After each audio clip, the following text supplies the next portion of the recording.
नमस्कार साथीहरू। आज चाहिँ म काम विशेषले चाहिँ धनगढी उपमहानगरपालिकातिर जाँदैछु। मैले चाहिँ यो निवेदन लेखेको थिएँ होइन, यो निवेदनलाई चाहिँ सबमिट गर्न गइरहेको छु क्या। हाम्रो यो शिवटोलको धनगढी उपमहानगरपालिका 13 को शिवटोलको बाटो चाहिँ अलि राम्रो छैन, नाजुक अवस्था छ। बर्खायामको समयमा विशेष गरेर क्या हिलो हुने होइन, अनि ग्राभल राम्रो छैन क्या। आशा छ मेयर साहबले बुझ्नुहुन्छ र यहाँ चाहिँ ग्राभल छिटोभन्दा छिटो हालिदिनुहुन्छ। यहाँ चाहिँ पुरै यस्तो पानी जमाएको छ क्या यतातिर, त्यहाँ बाटो यस्तो छ यहाँको। आज त फेरि खासै पानी परेको छैन। पानी परेको दिनमा चाहिँ अवस्था एकदमै नाजुक हुन्छ एकदमै। यत्रो खाल्डाहरू छन् यहाँ होइन।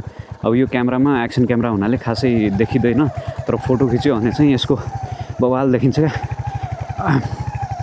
पुरा यस्तो पानी जमाएको छ क्या यो बाटोमा। यस्तो अब यसमा अलिकता ठुलो गाडी आउने बित्तिकै त यो बाटो हिलोको हुन्छ क्या। स्कुल जाने बच्चाहरूको लागि नि बस आउँदैन यो भित्र होइन।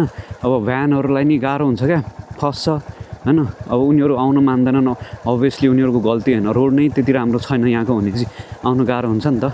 अनि यहाँको प्यारेन्ट्सहरूले चाहिँ बच्चाहरूलाई त्यहाँ पिच बाटोसम्म छोड्नुपर्ने अवस्था छ क्या होइन। अब नगरपालिकाले यसमा चाहिँ अलिकति जिम्मेवारी देखाएर होइन, छिटोभन्दा छिटो चाहिँ यहाँ ग्राभल गरिदिनु पऱ्यो भन्ने हाम्रो यो टोलवासीहरूको चाहिँ माग हो क्या। 21-22 घर दूर जति छ यहाँ होइन, सबै बस्ने चाहिँ। अनि नयाँ घरहरू थप हुँदैछन् होइन। अनि बाटोको अवस्था चाहिँ यस्तो छ क्या। त्यही भएर मेयर साहबले चाहिँ यो बुझिदिनुहुन्छ भन्ने आशा छ। अनि म चाहिँ एप्लिकेसन सबमिट गर्छु, अनि हेरौँ कति दिनभित्र चाहिँ उहाँले यहाँ चाहिँ ग्राभलको व्यवस्था गर्न सक्नुहुन्छ क्या। यो मेन रोड पुग्न कति छ यहाँदेखि म त्यो नि यो यो भिडियो बन्दै गर्दाखेरि चाहिँ हामी कुराकानी गर्दाखेरि विदाउट कट होइन, यो चाहिँ म पुरै देखाउँछु कि यहाँ हेर्नुहोस्, यहाँ पुरै पानी जम्छ यता। यस्तो छ क्या,